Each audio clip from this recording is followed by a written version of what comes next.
नमस्कार दोस्तों, आप सभी का स्वागत है आपके अपने YouTube चैनल बीजे क्लासेस शॉर्ट्स पर। तो दोस्तों, हमारी हिंदी की सीरीज चल रही थी जिससे हम आपको पूरे 9 सेट करा चुके हैं। आज ये हमारा 10वां सेट है।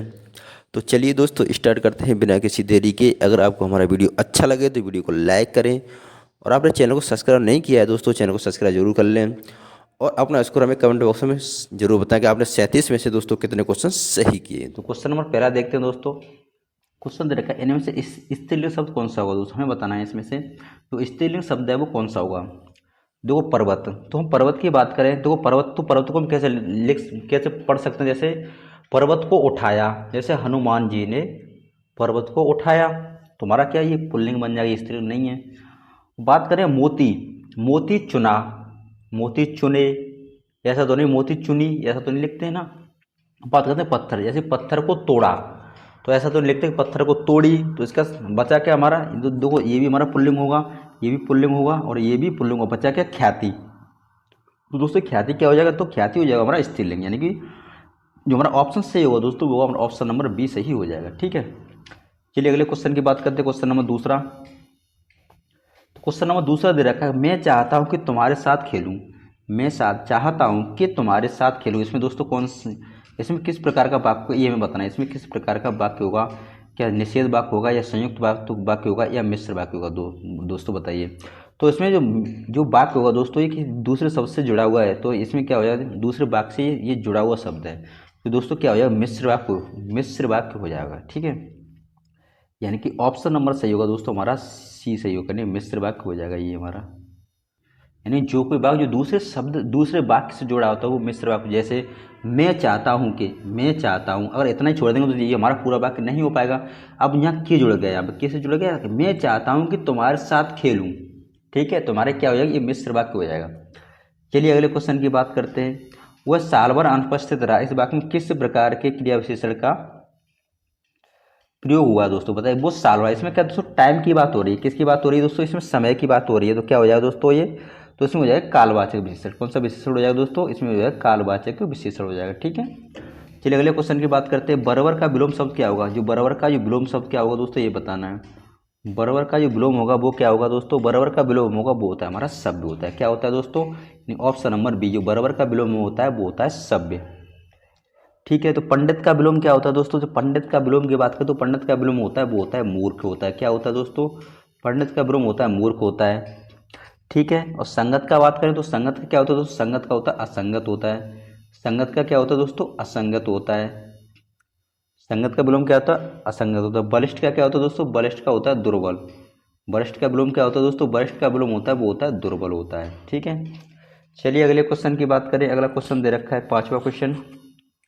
पांचवा क्वेश्चन दे रखा है, गिरिधर, गिरिधर शब्द में कौन सा समास है दोस्तों। ये बार रिपीट हो गया क्या, नहीं होगा, तो जो हमारा पिछले सेट थे उसमें ये क्वेश्चन दिया हुआ था गिरिधर, तो इसमें दोस्तों कौन सा समास होगा, इसमें होगा हमारा बहुब्रीहि समास होगा। कौन सा समास होगा दोस्तों, बहुब्रीहि समास होगा। अगर आप हमारे कंटिन्यू सेट देख रहे हो तो आपको क्वेश्चन काफ़ी रिपीटेड क्वेश्चन दिखाई दे रहे होंगे, काफ़ी क्वेश्चन रिपीट हो के आ रहे हैं। तो इसका जो अगर विग्रह करते दोस्तों, इसका विग्रह क्या होता है, यानी गिर को धारण करने वाला, अर्थात श्री कृष्ण जी, यानी कि तीसरे वर्ड तीसरा अर्थ ये प्रकट कर रहा है, एक नया अर्थ प्रकट कर रहा है। ये क्या कर रहा है दोस्तों, बहुब्रीहि समास क्या होता है, जब कोई नया अर्थ प्रकट होता है तो वो क्या होता है दोस्तों, बहुब्रीहि समास होता है। चलिए,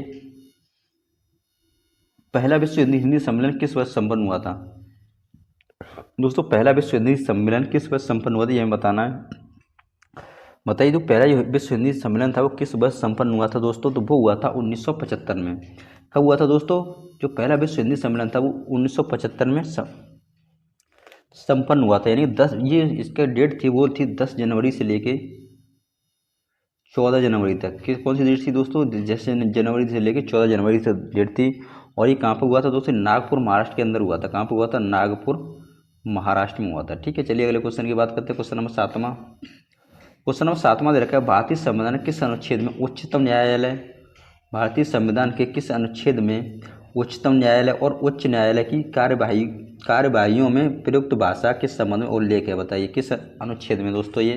तो ये अनुच्छेद है हमारा 348 में। कौन सा अनुच्छेद दोस्तों, ये अनुच्छेद है वो है 348, यानी ऑप्शन नंबर डी सही हो जाएगा हमारा। ठीक है, चलिए अगले क्वेश्चन की बात करते हैं। क्वेश्चन नंबर 8वां, तृण पकड़ना मुहावरे का अर्थ क्या हो जाएगा, बताइए। तो तृण पकड़ना मुहावरे का अर्थ है दोस्तों वो क्या हो जाएगा, तो तड़ पकड़ना मुहावरे का अर्थ होता है वो होता है दोस्तों सड़ में जाना। सड़ में जाना क्या होता है? सड़ में जाना होता है। तड़ पकड़ना मुहावरे का अर्थ होता है सड़ में जाना। ठीक है, चलिए अगले क्वेश्चन की बात करते हैं। क्वेश्चन नंबर 9वां, होनहार बलवान इसे मत मानो झूठी। होनहार बलवान इसे मत मानो झूठी, ये उक्ति किस रचनाकार की है हमें बताना दोस्तों। ये जो युक्ति है दोस्तों, ये किस रचनाकार की है? तो ये किसकी रचनाकारी दोस्तों? ये है नानक देव की कृति है। किसकी दोस्तों? ये नानक देव की ये उक्ति है। किसकी? नानक देव की। होनहार बलवान इसे मत मानो झूठी किसकी है दोस्तों? नानक देव जी की है।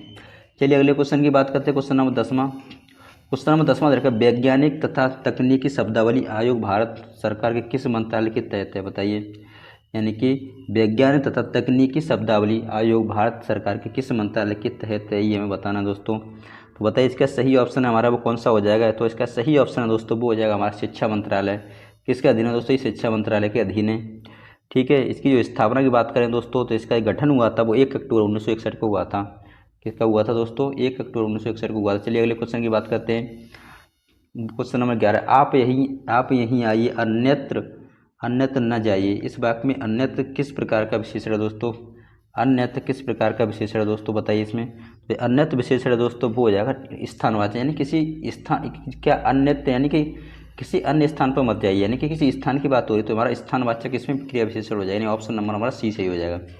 चलिए अगले क्वेश्चन की बात करते हैं। क्वेश्चन नंबर 12वां। क्वेश्चन नंबर 12वां दे रखा है, मास कंजप्शन का हिंदी में क्या अर्थ होता है दोस्तों? जो मास कंजप्शन होता है इसका हिंदी में अर्थ क्या होता है? 12 का हमें बताना है। तो दोस्तों मास कंजप्शन का जो हिंदी में अर्थ होता है वो होता है हमारा व्यापक उपभोग। क्या होता है दोस्तों? व्यापक उपभोग होता है, यानी ऑप्शन नंबर सी सही हो जाएगा। चलिए अगले क्वेश्चन की बात करते हैं। क्वेश्चन नंबर 13वां, आजीवन शब्द में कौन सा समास है? आजीवन शब्द में दोस्तों कौन सा समास है ये बताना है। दोस्तों आजीवन शब्द में कौन सा समास है दोस्तों? आजीवन शब्द में समास है अव्ययीभाव समास है। आवत, यावर, हर, भर, इन सभी में क्या होता है? तो दिन, प्रतिदिन, इस सभी में हमारा अव्ययीभाव समास होता है। ठीक है, चलिए अगले क्वेश्चन की बात करते हैं। क्वेश्चन नंबर 14वां, सुजान भगत, अलग्योझा, गृहदाग, नशा, माता का हृदय, ये सब किस विधा की रचना है दोस्तों? ये सब किस विधा की रचना है बताइए। तो सुजान भगत, अलग्योझा, गृहदा, नशा, माता का हृदय, ये सब किस विधा की रचना है दोस्तों? बताइए किस विधा की रचना है? तो ये हमारी हैं कहानियाँ हैं दोस्तों। ये कहानी कौन क्या चाहिए दोस्तों? ये हमारी कहानियाँ हैं दोस्तों। ठीक है, और इसे किसने लिखा था दोस्तों? इन जो ये सभी कहानियाँ हैं दोस्तों, इन्हें प्रेमचंद जी के द्वारा लिखा गया था। किसके द्वारा लिखा गया दोस्तों? इन सभी को प्रेमचंद्र जी के द्वारा लिखा गया। किसके द्वारा? प्रेमचंद्र जी के द्वारा लिखा गया इन सभी कहानियों को। ठीक है, चलिए अगले क्वेश्चन की बात करते हैं। क्वेश्चन नंबर 15वां। क्वेश्चन नंबर 15वां दे रखा है, अरुण कमल को किस कृति के लिए साहित्य अकादमी पुरस्कार प्राप्त हुआ? अरुण कमल को किस कृति के लिए साहित्य अकादमी पुरस्कार प्राप्त हुआ? 15 का हमें बताना दोस्तों। बताइए। तो इसका ऑप्शन से होगा दोस्तों वो होगा नए इलाके के में। किसके लिए हुआ था? इन्हें नए इलाके में। ठीक है, अरुण कमल को किस कृति के लिए क्वेश्चन दे रखा है, अरुण कमल को किस कृति के लिए साहित्य अकादमी पुरस्कार मिला था? तो नए इलाके कहानी के लिए मिला था। ठीक है, साहित्य के लिए मिला था। नेक्स्ट क्वेश्चन देखते हैं 16वां, इनमें से कौन सी भाषा द्रविड़ भाषा नहीं है दोस्तों? इनमें से कौन सी भाषा है जो द्रविड़ भाषा नहीं है, ये हमें बताना दोस्तों। तो कौन सी हो जाएगी दोस्तों? सौराष्ट्र हो जाएगी। कौन सी हो जाएगी? कौन सी हो जाएगी दोस्तों? सौराष्ट्र भाषा द्रविड़ भाषा का परिवार की भाषा नहीं है। ये कौन सी है दोस्तों? सौरसैनी अपभ्रंश से सौराष्ट्र। किससे दोस्तों? ये सौरसैनी अपभ्रंश से है। नेक्स्ट क्वेश्चन देखते हैं 17वां क्वेश्चन रखा है, वो अचानक बोल पड़ा। अकस्मात बोल पड़ा। बताइए इसमें कौन सा विशेषण क्रिया विशेषण होगा दोस्तों? तो इसमें क्या होगा दोस्तों? इसमें रीतवाचक क्रिया विशेषण होगा। कौन सा होगा? रीतवाचक क्रिया विशेषण होगा। चलिए 18वें क्वेश्चन की बात करते हैं। रामायण सुंदर रचना है। इस वाक्य में सुंदर किस प्रकार का विशेषण है दोस्तों? सुंदर किस प्रकार विशेष? तो सुंदर में क्या गुणवाचक विशेषण है दोस्तों। कौन सा विशेषण है इसमें? गुणवाचक विशेषण हो जाएगा सुंदर में। तो किसी भाव या शब्द की व्याख्या करने के लिए उस अंश को मूल वाक्य से अलग रखने के लिए किस चिन्ह का प्रयोग किया जाता है दोस्तों? बताइए किस चिन्ह का प्रयोग किया जाता है, ये हमें बताना है। तो किसका प्रयोग किया जाता है? तो क्वेश्चन किसी भाव या शब्द की व्याख्या करने के लिए उस अंश को मूल वाक्य से अलग रखने के लिए, यानी अलग रखने के लिए किस चिन्ह का प्रयोग किया जाता है, ये हमें बताना दोस्तों। किस चिन्ह का प्रयोग किया जाता है दोस्तों? किसका प्रयोग किया जाता है? तो उसमें कोष्टक चिन्ह का प्रयोग किया जाता है। किसका दोस्तों प्रयोग किया जाता है? इस तरीक़े से कोष्टक चिन्ह का प्रयोग किया जाता है। ठीक है, चलिए 20वां क्वेश्चन देखते हैं। एन वक्त शब्द में कौन सा उपसर्ग है? एन वक्त शब्द में जो उपसर्ग है दोस्तों वो कौन सा उपसर्ग है, ये हमें बताना है। एन वक्त शब्द में कौन सा उपसर्ग है दोस्तों? बताइए। तो जो एन वक्त शब्द में उपसर्ग है दोस्तों कौन सा हो जाएगा, एन हो जाएगा। क्या हो जाएगा दोस्तों, एन हो जाएगा। ठीक है, एन हो जाएगा। क्या हो जाएगा, एन हो जाएगा। चलिए अगले क्वेश्चन की बात करते हैं, क्वेश्चन नंबर 21वां। क्वेश्चन नंबर 21 की बात करते हैं तो क्वेश्चन नंबर 21वां दे रखा है, इनमें से कौन सा शब्द पानी शब्द का अर्थ नहीं है। इनमें से कौन सा शब्द पानी शब्द का अर्थ नहीं है, ये हमें बताना है दोस्तों। क्या नहीं होगा पानी शब्द का अर्थ, बताइए। क्या नहीं होगा दोस्तों, हाथ नहीं होगा पानी का अर्थ। क्या नहीं होगा दोस्तों, हाथ। ठीक है, चलिए 22वें क्वेश्चन की बात करते हैं, खत्री शब्द का तत्सम रूप सा है। खत्री शब्द का तत्सम रूप है वो कौन सा है, तत्सम रूप हमें बताना है। कौन सा रूप बताना है दोस्तों, तत्सम रूप। खत्री का तत्सम रूप क्या होता है दोस्तों, क्षत्रिय होता है। क्या होता है दोस्तों, क्षत्रिय होता है। यानी 22 का हमारा सही होगा दोस्तों, वो होगा हमारा ऑप्शन नंबर ए सही हो जाएगा। ठीक है, क्या हो जाएगा, ए हो जाएगा। क्षेत्र का क्या होता है दोस्तों, क्षेत्र का होता है खेत होता है। क्षेत्र का क्या होता है दोस्तों, क्षेत्र का खेत होता है। शिष्य का क्या होता है, जो शिष्य का क्या होता है दोस्तों, जो शिष्य का जो तद्भव रूप होता है दोस्तों, शिष्य का तद्भव रूप, शिष्य का जो तद्भव रूप होता है वो इस तरीक़ा से होता है। शिष्य इस तरीक़ा से शिष्य लिखा जाता है, इस तरीक़ा से हमारा शिष्य लिखा जाता है। ठीक है, चलिए अगले क्वेश्चन की बात करते हैं। अगला क्वेश्चन देखते हैं 22 के बाद 23वां क्वेश्चन। क्वेश्चन दे रखा, नैतिक शब्द में कौन सा प्रत्यय लगा है। नैतिक शब्द में जो प्रत्यय लगा है दोस्तों, कौन सा प्रत्यय लगा है, तो नैतिक शब्द में इक प्रत्यय लगा है। कौन सा प्रत्यय लगा है दोस्तों, इक प्रत्यय लगा हुआ है। चलिए 24 की बात करते हैं। 24वां क्वेश्चन दे रखा है, ओष्ठ दीर्घ स्वर का उदाहरण कौन सा है। ओष्ठ दीर्घ स्वर्ग का उदाहरण कौन सा है। ईष्ट दीर्घ स्वर का जो उदाहरण है दोस्तों, ओष्ठ देखो ओष्ठ से बोला जा रहा है, दीर्घ हो और स्वर का कौन सा उदाहरण, ये हमें बताना है दोस्तों। 24 का बताइए कौन सा सही हो जाएगा दोस्तों। इसका सही हो जाएगा ऊ। क्या हो जाएगा दोस्तों, ऊ। ऊ किससे बोला जाता है, ओठ से बोला जाता है। किससे बोला जाता है दोस्तों, ओठ से बोला जाता है। ठीक है, और क्या दीर्घ स्वर है। दीर्घ कौन सा, ये कौन सा स्वर है दोस्तों, दीर्घ स्वर है। चलिए 25 की बात करते हैं, इनमें से कौन सी भाषा भारतीय संविधान की 8वीं अनुसूची में शामिल नहीं है, बताइए। इनमें से कौन सी भाषा भारतीय संविधान के 8वीं अनुसूची में शामिल नहीं है। इनमें से कौन सी भारतीय भाषा 8वीं अनुसूची में शामिल नहीं है, ये बताना दोस्तों। तो कौन सी भाषा शामिल है दोस्तों, छत्तीसगढ़ी इसमें भाषा शामिल नहीं है। कौन सी भाषा शामिल नहीं है दोस्तों, छत्तीसगढ़ी भाषा शामिल नहीं है। चलिए अगले क्वेश्चन की बात करते हैं, 26वां क्वेश्चन दे रखा है दोस्तों हमें, ये गद्यांश दे रखा है। इसमें भी धरती पर अमीर और गरीब के बीच को, यहाँ जो हमारा गद्यांश का मतलब क्या होता है, जब हम जिसमें जो क्वेश्चन दे रहे होंगे दोस्तों उन क्वेश्चनों को अच्छे से पढ़ के, जब हम गद्यांश को अच्छे से कंटेस्ट करें पढ़ेंगे थोड़ा ध्यान लगा के, तो हम इसके जो क्वेश्चन के जो आंसर होते हैं दोस्तों इसी में दिए होते हैं बाकी सभी। चलिए तो क्वेश्चन को देखते हैं, पढ़ते हैं हम। क्वेश्चन दे रखा है, भारत में इस समय कितने लोगों के पास 1,000 करोड़ रुपए से अधिक की संपत्ति है, ये हमें बताना है दोस्तों। अब देखो हम चलते हैं किसकी तरफ चलते हैं, अब गद्यांश की तरफ चलते हैं दोस्तों। किसकी तरफ चलते हैं, अब देखते हैं अब देखते हैं हमारे जो संपत्ति के बारे में कहाँ पर लिखा हुआ है दोस्तों।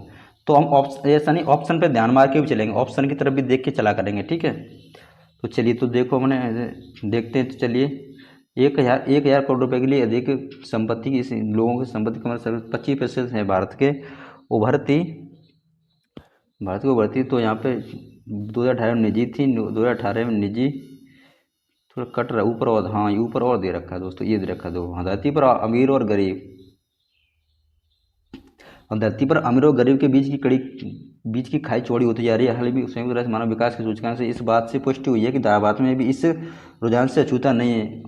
तो लिस्ट के अनुसार इस समय 831 लोगों के पास, देखो 831 लोगों के पास 831 देखना 1,000 करोड़ रुपए से अधिक की संपत्ति। तो हमारा इसमें आंसर क्या सही हो जाएगा दोस्तों, इसका आंसर सही हो जाएगा 831 सही हो जाएगा। ठीक है, क्या हो जाएगा सही आंसर, 831 आंसर सही हो जाएगा।